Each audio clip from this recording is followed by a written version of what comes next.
After its birth. We are waiting to try to find more information as to who the potential mother is. There's a lot of possibilities in this particular case. We could have an abused mother. This could be hiding a crime. This could be an unwanted pregnancy. We could have a young child who's had this baby and is hiding that pregnancy from other people in the community. We don't know. There's a whole lot of things that it could possibly be. What we do know is that we need the public's help to reach out to them to let us know if they know someone that has been pregnant. They would have been fairly far along in their pregnancy and, would now no longer have a child and not be able to necessarily explain that. And so any information that we were able to gather from the community would be greatly helpful in this particular case. Any questions? So currently we don't know a lot about the child. We are still waiting on information from the medical examiner's office that might give us race or anything else. We do know that the child is a little girl. We have named her baby Ivy. Our crime scene technicians that were out on the scene with us came up with that name. She was in a very large clove of ivy. And that's just kind of what we worked in for the entire morning. And so therefore we kind of thought it was an appropriate, pretty name for her.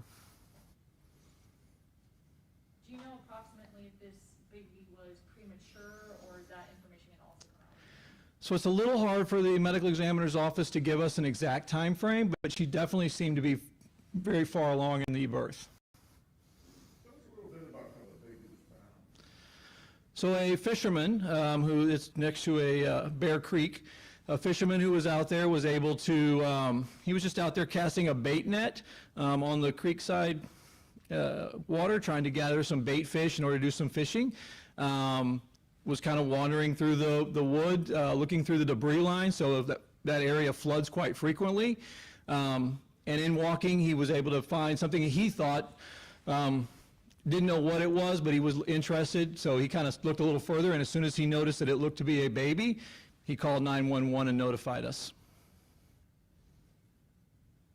What do we know about the description of how the grave was? It was shallow. Was it dug in with some sort of shovel? What do we know about that? So we'd say that it's pretty shallow, so we couldn't necessarily know exactly what was used to dig it, but it doesn't necessarily look as though tools were used, so it does look hand dug based off of some of the roots and some of the other things that we were able to see and how shallow it is. We would not believe that someone went out there and made an actual grave with a tool, with a shovel or what have you. Was there anything found around this baby or near this baby as part of the investigation that'll help you? So the baby was enclosed in some plastic, and so that information, that piece of evidence, we will be sending off to the FBI. They're going to be assisting us in processing that, and so there could be information for us to glean from that. But there was no other remnants nearby that were immediately telling of any information. Now, would you be able to share those pictures with us of what the baby's clothes look like? That perhaps might be able to help somebody remember or be able to assist in this case by remembering those clothes? So the baby was not clothed. The baby was just contained, if that helps clear that up. How long do you think that the baby had been in the grave before it was found? So we're estimating just a few days, and I won't really get into the exact why we feel that way, but that is definitely our estimation. It has not been very long. Just for you and the detectives, you've given this baby a name, and clearly there's a sense of urgency and how this baby was left as well. So, why did you feel the need to give this baby a name? And you said you mentioned dignity in the press release. Absolutely. Well, because in how we found it, it was certainly not given a whole lot of love or care, and so therefore we felt like it needed that. And giving it a name was the first step. That's what the first step in most children's lives are, is to be named. And also gives us some ownership to this case. The Travis County Sheriff's Department is very dedicated to trying to figure this one out for a lot of reasons. I mean, we have a lot of social issues that are being touched here with this one case. All the possibilities as to our homeless population, our vulnerable population, our, access to medical care for our pregnant mothers, all of those things are foremost in our minds and our thoughts all the time. And this case kind of brings all those right to light as to what we're dealing with.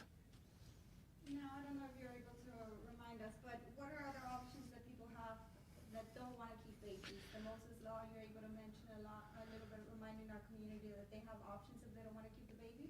Absolutely. Well, there's lots of social groups out there that are very big on helping our community. They certainly can go to fire stations. There are places that they can drop anonymously. There are a lot of options out there. There's a lot of nonprofit companies out there with the internet and all those things for people to reach out to if they find themselves with an unwanted pregnancy, or even find themselves with there is always that possibility that this child was born deceased or was, deceased in the womb. And so that medical care piece to this, any of the main hospitals, they're going to see our pregnant mothers if they're in distress or they're concerned. And so we want them to be aware that that is an option to them and not necessarily have to panic or do something else, on their own, which would be much more difficult. I'm not familiar with that area. Are there homes around there, or is it very remote? So it is a little on the remote side just based off of its proximity. There are neighborhoods, new neighborhoods, as well as quite a few apartment complexes. I think there's probably about 4 or 5 apartment complexes in that general vicinity. And then there's some older established neighborhoods further down Old San Antonio Road.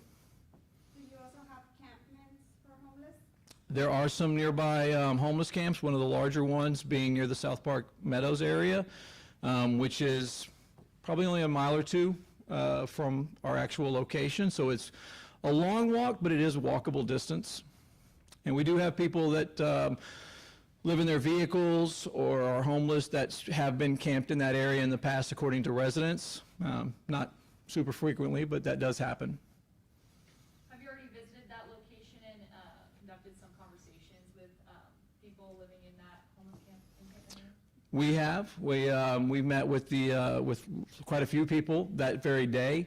We went to several different homeless camp locations that we were aware of and spoke to a lot of people. They identified 2 females that had been in late-term pregnancy in their opinion. We have interviewed and received DNA samples from both of those females. They both deny being the mother at this time, so we will wait for DNA returns to come back. We are hoping to get some sort of tips from the public on our major crimes tip line, or through Crime Stoppers, or through 911. Any of these would be great options for us. We have received a couple of tips that we followed up on and received DNA from some other potential mothers, but we don't have anyone yet that is a forerunner in this.